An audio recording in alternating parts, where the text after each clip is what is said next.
Hi Greedy 3Ds. Now I don't own a Bamboo Labs, I own a K1 and it does not come with an AMS system. So I want to do a multi-colour change design, so I am going to have to be the Human AMS system. I want to make this Millennium Falcon model, and to do so I need to change the colours about 4 times, and I'm going to make this frame as well. So I'm going to need some black, some white, some blue and some silver. So how do we go about it? Well, just going to start normal by printing the first layer in some PLA, some Jam J black, and when I get to a certain layer, and in this case I'm going to change this on layer 2, all I'm going to do is pause the print, take the filament out, swap the filament over and put some Jam J PLA white filament in. So here we are on layer 2, and there we start to see the star field working. Now changing filament on your K1 is not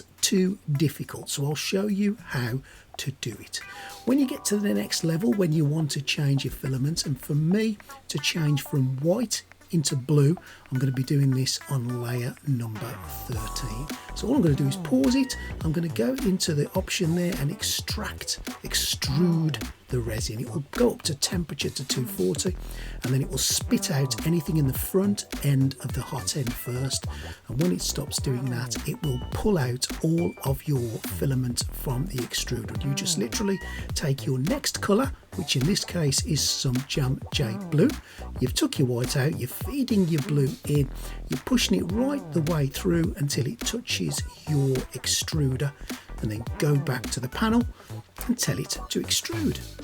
If it gives you a warning about refilling, that's absolutely fine. It's just the sensor ticket. Just click refill, tell it to extrude, make sure you clear any excess away, and then tell it to continue its print. It's as simple as that. Just resume it, and the next thing you'll see is the blue layer going on layer number 9. Not layer 13, you Dumbo Tony.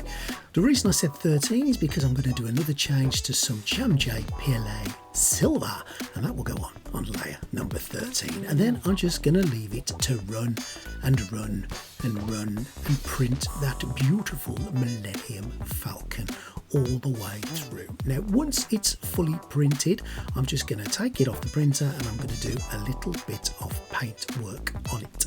And what I'm going to do for that is I'm going to take some of this spaceship exterior paint on a dry brush, and I'm just going to blast it all across the Falcon just to lighten up some of the areas, so that I'm giving it a little bit of an aged, battered, worn look. Yeah, dry brushing, you know all about dry brushing. It is my favourite technique. I do it on pretty much most models that I do, and this exterior spaceship colour is brilliant on top of the silver from Jam J for the Millennium Falcon. Next, some panel line ink, and I'm just going to go right the way across the Falcon, and all the little indentations and little marks and crevices, I'm going to pop some of that ink in there, and I'm going to really give it that used, battered, worn, like it's just done the Kessler run look.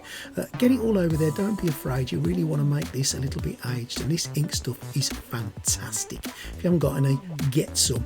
I couldn't find any on Amazon, so I had to buy some on eBay, but if you can get hold of some, it's brilliant stuff. Now once all your ink is on there, I'm going to take the final colour, which is this black brown colour from Elegoo, and I'm just going to paint in a couple of the panels on the ship with this colour. I'm just being random here, I'm not using any reference picture. If you want to do that you can, but I just want to make it look a bit more interesting, and that's what we've got. That's what it looks like. I think it looks absolutely beautiful. So next we need a frame to go around it. And said frame has printed on my Creality K1 using some wonderful Jam J silver PLA plus. One single file, couple of supports, but hardly any supports to note, and they have come off beautifully. So let's get the frame assembled and let's get the Millennium Falcon on it. The flex plate that I'm using, I'll put a link in the description for the K1. It has been awesome for my bed adhesion, and this frame has printed marvellously in one go with just a couple of supports, and it's a frame that just literally prints as you see there and then slips together around the Millennium Falcon picture wonderfully, absolutely perfectly. You just literally slide your Millennium Falcon into it, and there are some grooves to get it in there. Just slide it in, push it down the grooves that need to go down, and then once it's in there, you take the top of the frame and just literally push it across. A little bit of fiddling required, and there's some supports inside that clearly I forgot to take out straight away, which I had to do before the frame went in, but it works wonderfully. Now, Greedy 3Ds, if you liked what you have seen today, it would be really appreciative if you would support this little channel. I would love you to subscribe to the channel. That is free and will cost you nothing. But if you want to join the Patreon, we have a Patreon scheme, and the Kryptonian and Roll Allen are our newest members to the Patreon. Thank you guys for your support. If you want to join this Patreon, there'll be all the information you require in the description below, so just check that out. You can either join for free, or if you feel like putting your hand in your pocket, you can pay a small nominal amount monthly, which helps support the channel continue to grow and allows me to do things like this, to produce videos for you guys. You can also buy anything you like from the description, where a little bit will kick back to the channel as an Amazon affiliate link, but it won't cost you guys a penny more. So let's have a little look at it in its glory, and there we go. That's it, all finished and put together. Now, the good thing with making them in this way, with changing the layers, is if you move the layer up or down, you can change the colours and you can adapt this in certain other ways. But obviously in this situation here, we've got more of a white background with a blue edge, but I just changed the layer a little bit later. I think I changed it around about layer 7 to just white, and I left it as white, and we get that different starfield effect with the black outer border. Again, your artistic license is your own to fiddle and mess and change as much as you like. Well, I hope you've enjoyed that, Greedy 3Ders. I really do, and I'll see you next time real soon on Greedy 3D.